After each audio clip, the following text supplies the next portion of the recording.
Tonight I'll be presenting the update on the technology department and kind of covering the work that we've been doing.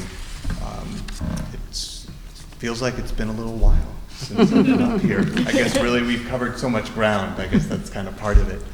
And this is really a chance for us to showcase all the different areas and ways that we've been growing as a district.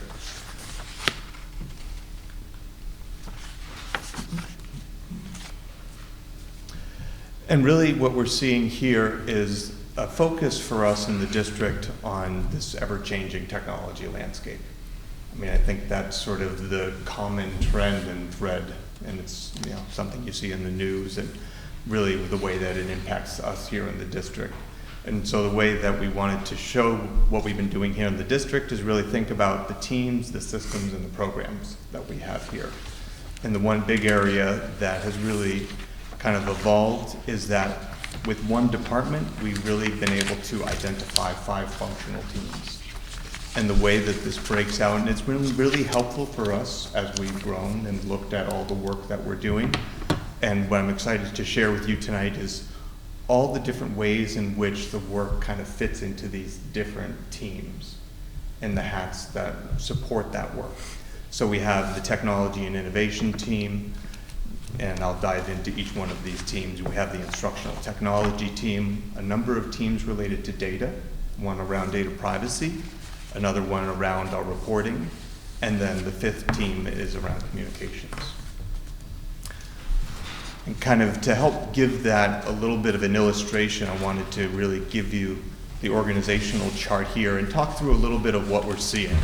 Because what we're looking at here is, as one district, we have multiple really deeply integrated partners, right? There are individuals and organizations that work extremely closely with us day to day, as well as within the verticals of those organizations. So if we go from our right to left, over on the right side, we have the LHRIC, which is the Lower Hudson Regional Information Center. And that organization is an educational services agency. It's a part of the BOCES system, and they support districts all throughout Westchester, Rockland, Putnam.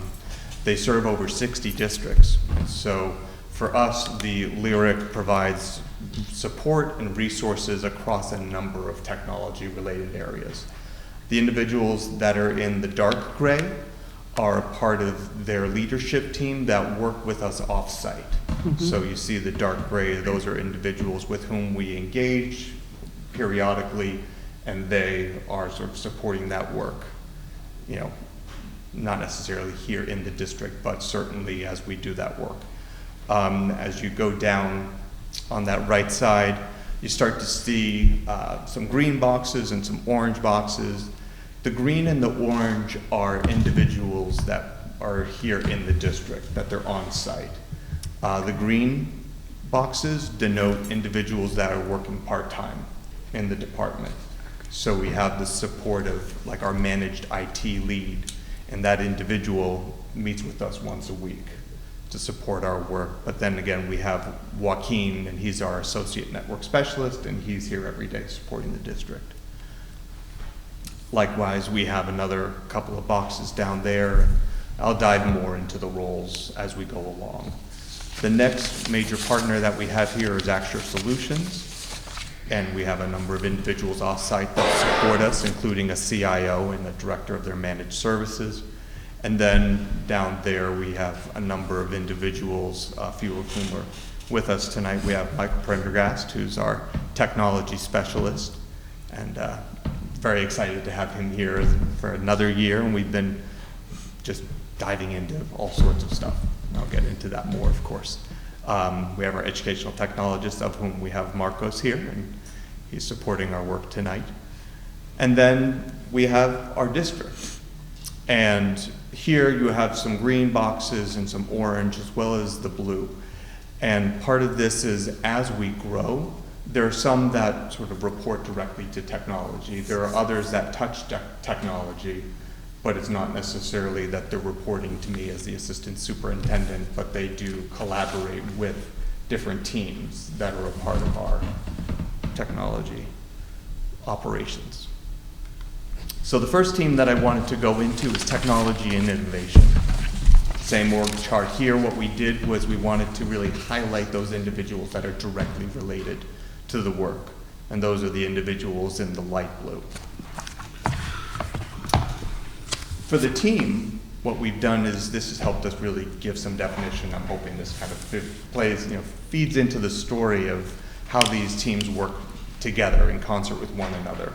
Because the technology and innovation team is really around the core technology systems, the equipment, as well as the processes. So it's really thinking about all the different work that we do together, how it all comes together as a team, as a district, from devices that are in students' hands, all the way to the boards that are in front of us, different software titles that we use. So it's really, the team does a lot of work around maintaining the equipment, installing updates, all the technical pieces on that side, the day-to-day technical support, and also a large part of coordinating with those external partners that I mentioned.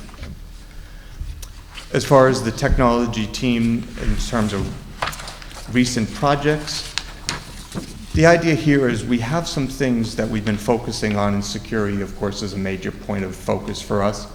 And we continue to do that work. Two major areas where we've seen that security emphasis is one, moving to autopilot within our Microsoft infrastructure. It's good to say, and I can say confidently, that we continue to be on the leading edge in the region and really across the state in this area. And what that means for us is as we deploy more technology, we are using more cloud-based technologies to make sure that we have a secure and robust system. Another part of this is that we wanted to make sure that our teachers had more options. So we have started to explore what it means to have a Google system as well. We are very much a Microsoft district, and we continue to make that our sort of home base, if you will. The Google aspect allows our teachers to explore more options and more potential tools as we sort of make these continued investments. And then a picture here is the art lab, and I'm excited to share this. It was a lot of work to kind of put this piece together. And what's really neat about this is you really get a sense of how many individuals were involved in making this work. We had the Fund for Learning was a major contributor to this work, the PCO, of course the board with your support. And this was a very big investment, but it was a very timely investment, and the students love it.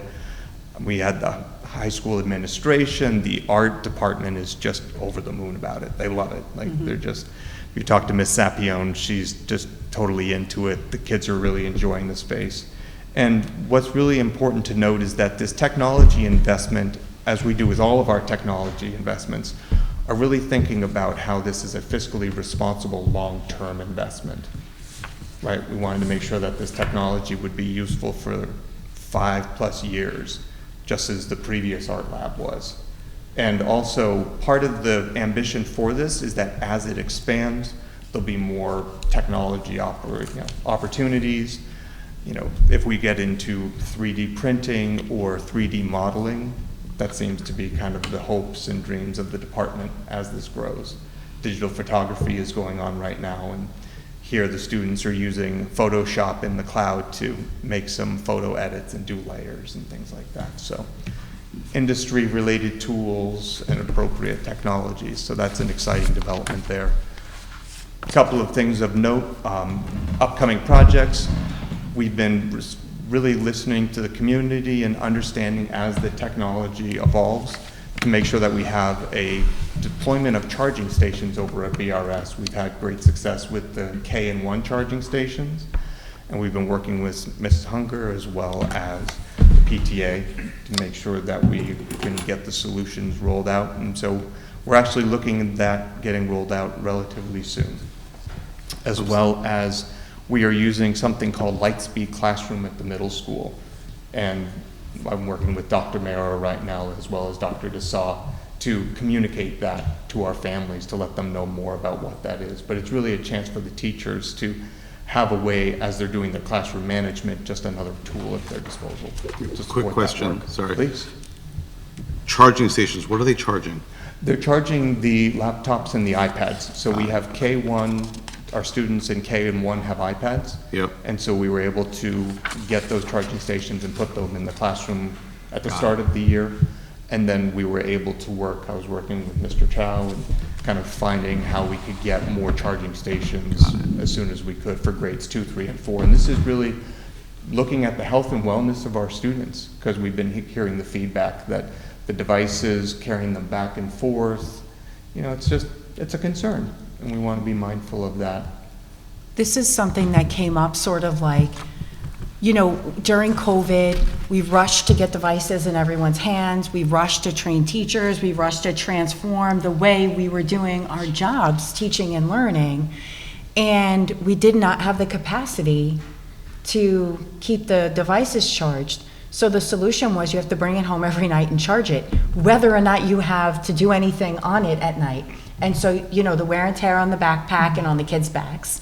And then, you know, parents, when there's no school-related need for them at home, and then they're trying to figure, you know, so families were like, you know, this is ridiculous. And we're like, okay, like, we understand it. This is sort of like the evolution now of like, now we're figuring out, okay, so buying charging stations so that we can use the tools that we've invested in the right way. And we have them, as Dr. Faggio said, for K and 1, and we're hoping in the next couple of months the equipment will come in so that we'll have it's K and 1 right now, right? Correct. And then 2, Yes. 3, and 4 in the near future, so that, you know, the BRS, you won't have to take it home just because we're going to need it charged for tomorrow. It's wear and tear on the device, too. They get on the It's backpack, they get banged all around, so. But I think it's just indicative of the fact that, you know, we are where we are with COVID. I'm never going to say COVID's over because we're just now living with COVID, but like this is sort of an outcome of how we did what we did, and now how we're kind of coming into an age where now we're seeing some of the repercussions of it and working towards remediating some of it. So, thank you. Thank you. So the next team that I want to highlight is the instructional technology team. And it's worth noting that we have a couple of different, so we see here the Axure team supports some of this work at the building level, as well as our curriculum coordinators, department chairs, team leads, as well as our assistive technology coordinator, that's Jane McGowan. She supports our special education program, and that's really thinking about all the resources that we need to support every student with the range of educational needs that they need to have met through technology, as well as we have Julie Schwartz as part of our multiple teams, and sort of supporting our instructional technology rollout there, as well as Dr. Mera, who supports our professional learning, and he leads our professional learning team here in the district. So for this team, it's really all around educational technologies as well as emerging technologies. So I'll talk a little bit about the tools that are in the classroom, but then also, as we've seen over the past year or so, some of the emerging technologies and the emphasis that we're placing on that and how we're approaching that work. And some of the things that we do here with this particular team, professional learning, providing training on the operational and the instructional software, and really having a clear delineation of what those software titles are and how to support them, as well as making sure that safety, health, wellness are a part of this. I always like to talk about, and it's kind of funny, as I stand up here having presented a few years, I always make a point of saying that we as a district focus on balance. Right, I'm wearing this technology hat, I'm talking about technology, but this is always about the balance of technology as it relates to the education of our students, because that's the critical piece of all of this. And that's something that this team really focuses on. So some of the new projects that we have here is we've been working on a new software request process where we continue to respond to the needs of our staff. Another big area was this investment in No Red Ink, which again, with the support of the board, if you remember last year we were talking about this, it was something that we implemented in grades 5 through 12, which is a really nice thing to highlight as we roll out these different tools and having that sort of uniform implementation. support from the middle school, support from the high school, making sure that this tool, which is really focusing on writing as well as sort of grammar activities, it's a personalized learning platform. It integrates with Schoology, which is our learning management system. And so that's just one example of the tools that we're using. And in a little bit, I'll show you where the list of all of our tools are, because that's a part of a separate team that manages all of the licensing and the data agreements with those. I'll talk a little bit about the generative AI task force in a moment. Some of the things that are coming up, we're focusing on different tools, training our staff around generative AI, as well as taking advantage of sort of our Google resource to build out some more resources for our staff. So that's sort of the educational technology side. The other side of this is what we're terming sort of these emerging technologies, and specifically generative artificial intelligence. And this is something that we're really just about a year into this discussion. A year ago today, I would not have been talking about this. I didn't talk about this, right? It wasn't on our radar, and it's really been pretty remarkable to watch this take place. And I mean, we're seeing it here in the school, but everybody here has seen it in some capacity or another. The way that we went ahead and addressed this and supported this work was through a task force. And this was really us looking at this and saying, we need a stakeholder-infused approach. So we brought together a group of 25 committee members in May over a span of 3 weeks. Parents, students, teachers, Emily Persons as our representative board member, making it happen. Our superintendent, as well as district administrators and building administrators. So a really wonderful representational body to think about this work. So we took that work to be able to shape our initial thinking around this and say, which direction do we want to go in? Some of the work that's happening now, and we have Lucas Cascardo as our board member, a part of the Tech and Innovation Committee, and we're focusing our work on that committee and looking at what's the intersection between the work here in the district as well as what's going on outside of the district. And also another thing that's kind of moving us in our next direction are these informal conversations. It's something that I've been leading at the building level, at the high school and the middle school with our teachers, to really think about what does this implementation look like? Where do we need to focus? So we're having these conversations to use that to inform our policy. I don't want to say policies, because policies have a formal definition, but this is really sort of our practices. It's a position statement. It's like it's there. It's our position. What is our position as a district? What does this mean for us, and how do we want to approach this? And really from a teaching and learning perspective. So one thing that we've done is there is this framework that I've put together to help us shape the work as we progress through. So in a real quick, simple way, you sort of have educating where you're building awareness. What is this tool? What is this? What is generative AI? What does this look like? You also have partnering where we bring together stakeholders, which is exactly what we did with our task force.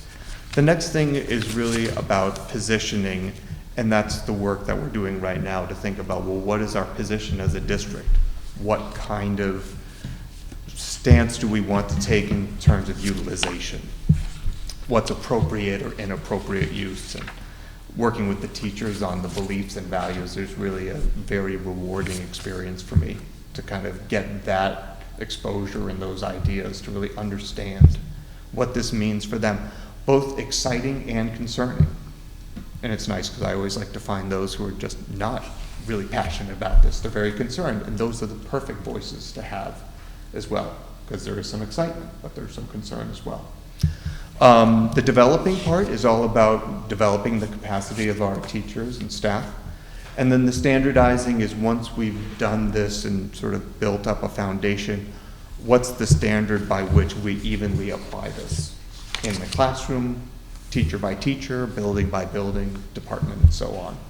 So we've done this first round one of this work. It's really cyclical. We wanted to make that important to emphasize, because it's not sort of a one and done. Mm-hmm. This will continue to evolve. If I gave this presentation last week, I'd be talking about a different version of ChatGPT than I am today, because yesterday it just changed in some pretty significant ways. So this is just Yeah. constantly evolving. And then round two is really thinking about how do we build that capacity with the trainer model. Next part here is our data privacy and security. And this group is really focused, and I'll just sort of quickly glance over these because we've seen these different org charts. But the team here is really focusing on how do we make sure that the data that is under our oversight as a district, how are we processing that with our vendors, making sure that they have signed the agreements and that we have agreements with those vendors to properly manage our data, making sure that we fulfill any requests, and then overseeing our various data systems. So we do things around EdLaw 2D. We have a toolkit. I'm going to show you what that looks like in a second, and also evaluate these data privacy agreements. So we have an internal review system for this, and I'm going to have Marcos just click on this DPIT link, which is the Data Privacy Inventory Toolkit, because the question is, well, what do we have at our disposal? So we work with our partners at the Lower Hudson Regional Information Center, and that's part of that work, is we have a consultant that helps us stay on top of new trends, and this is the inventory of all of the different titles that we have, the different titles that we use, the vendor, who sort of executes those contracts, the state of those, and then if there are any linked resources to those. Julie Schwartz, who's here with us tonight, does a significant amount of the sort of leading and working with our vendors to make sure that we have those contracts executed. And we have quite a few that we execute. This link right here is actually accessible on the district website, and it's open to the public. So we just wanted to kind of showcase this for everyone. If you want to hop back.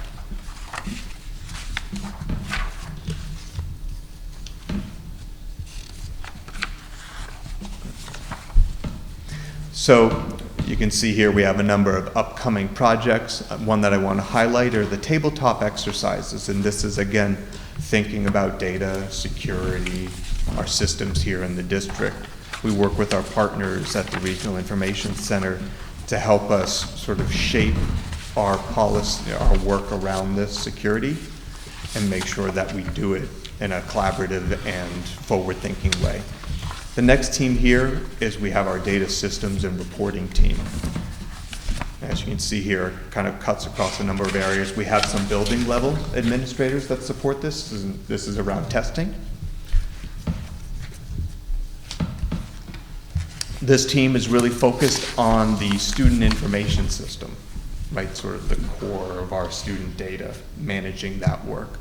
Configuring the applications. One thing that's worth noting is last year, which was sort of our first year with a full implementation of something called ClassLink, we had 6 applications that we rostered. And what I mean by rostering is we have a tool that you can sort of import student information into. It's like student name, their grades, where they're having their classes. And that really helps the teachers as they're using these tools to be able to assign different activities to students, use them in our learning management system. And we increased that by about 6 times this year. We have over 40 titles, really 6 or 7 times, really. And so we've had a significant increase in the amount of titles that are being rostered and the work and the investment in time and energy that's gone into making sure that happens. So a big investment there, and really we're seeing the impact of that in the classroom, being able to use these tools in a more streamlined way.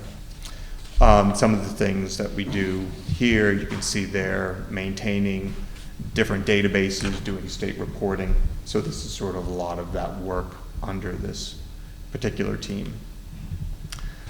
Some areas where this team has had some major sort of accomplishments, as well as some areas that we're going to continue to build on. One of which is our frontline system. This is our first year, and this is really Dr. Dessau helped lead this and support this, which was wonderful for us. We have our whole teacher evaluation system electronically configured, so beginning to end. And we were just in an administrative meeting talking about the process and, well, how is this? And are we hearing any concerns? Is it too, is it too time intensive? Are there any concerns about it? And the feedback was really that it's more efficient. It's more efficient, and it's giving the administrators the time that they need and want to be able to really give that feedback, right? Rather than spending the time doing the, entering this into a system, they're now using it in different ways, and that's really one of those where you see the benefits come out from that. We've done other things with different systems. We're automating more work. We have an inventory management repair system that we have built in-house, and we've done that to make sure that it's in compliance with our data privacy and security. We do it within the Microsoft system, and it's something that we continue to adapt and develop over time, and that's one of our ongoing projects, as well as working with the curriculum coordinators and our building level curriculum leaders to make sure that as we adopt new titles that we're integrating them in a way that's educationally appropriate. So a lot of thinking will go into these pieces, sort of like, well, the data's in the back of the house, maybe it doesn't touch the classroom in that way, and this is sort of an area where we're seeing that intersection, which is nice.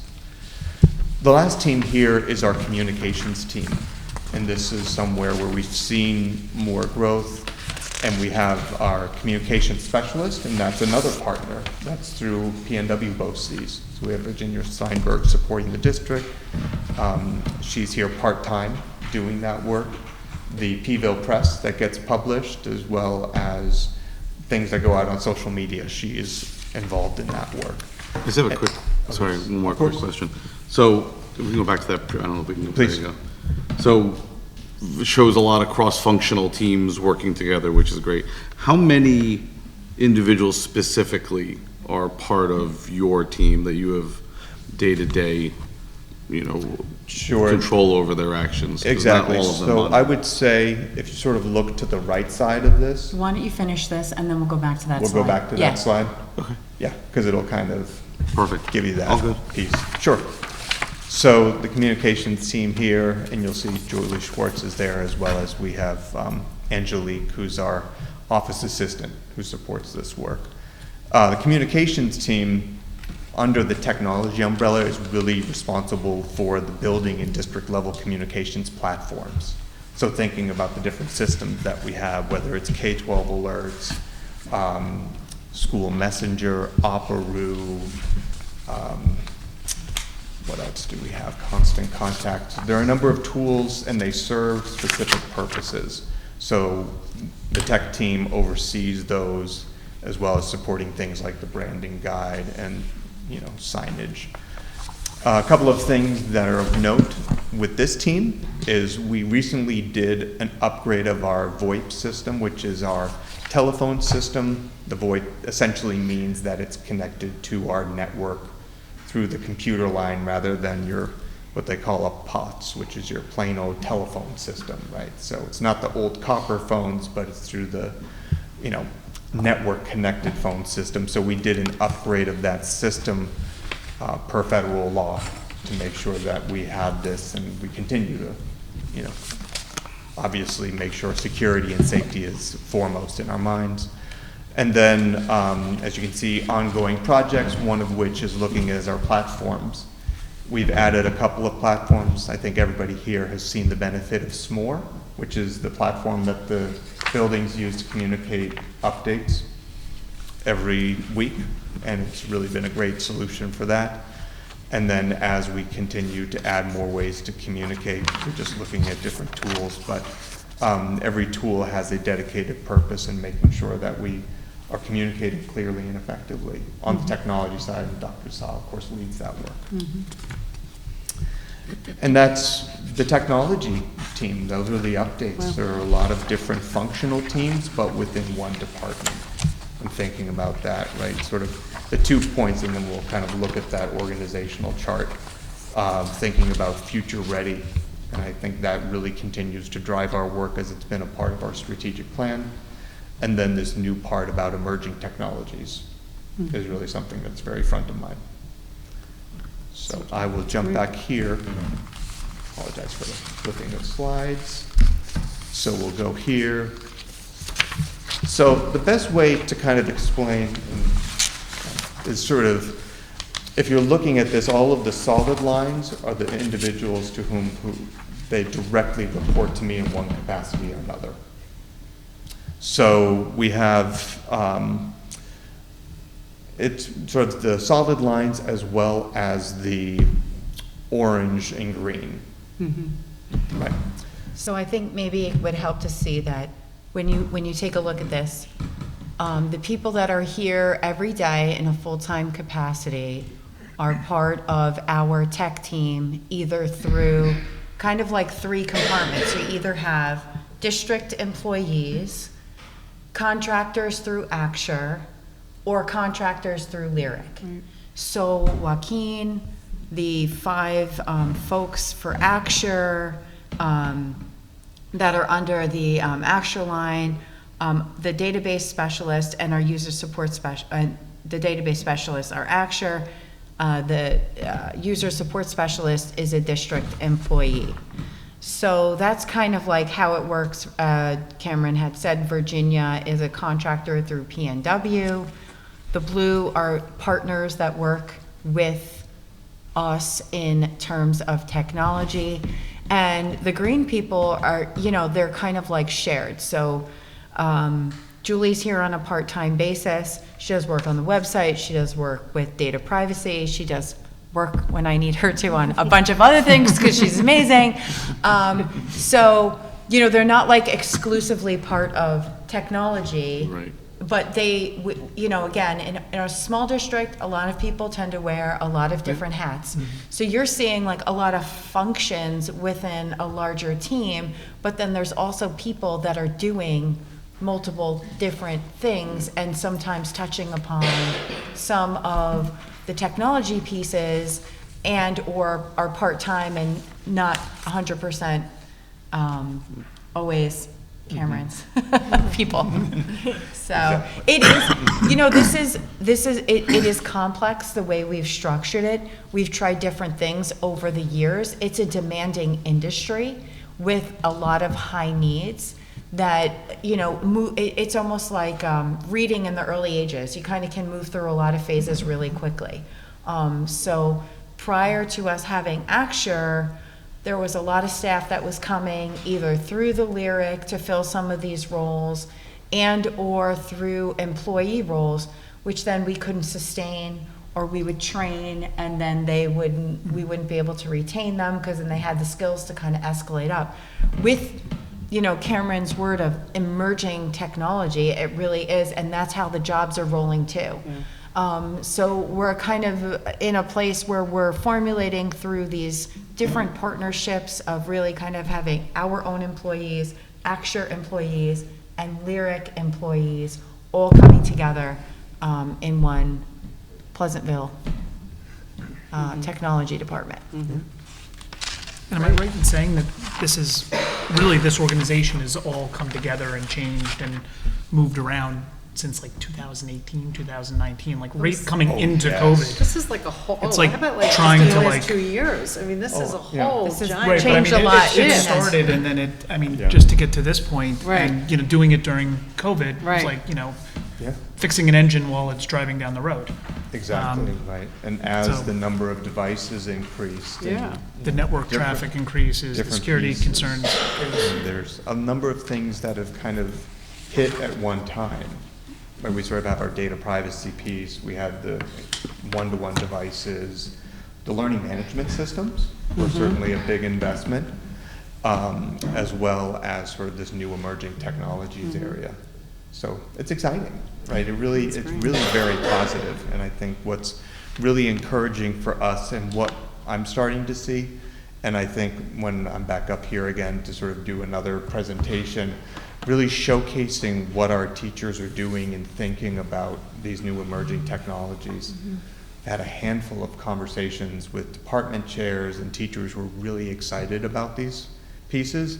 and they're starting to think, well, how can I bring this here or there? And I guess that's the advantage of having these different hats. So as I enter into these conversations, we talk about and we say, okay, well, here's this thing, generative AI, and it's very exciting, and you can do all sorts of interesting things with it. But how do we make sure that we keep our students safe and secure, right? They are here, and that's our responsibility. So what kind of solutions are available? So we're exploring those together, and then at the same time, the teachers are just seeing a whole range of potential solutions that just kind of give them different ways of thinking about the technologies. And the nice thing is the technologies are already there. They have them. So, and that's because we have the support of the board and really that forward-thinking approach. So thank you for that. It's great. Thank you. Thank Thank you you, so Dr. much. Thank you, Smith. Cameron. Great, thank you so much.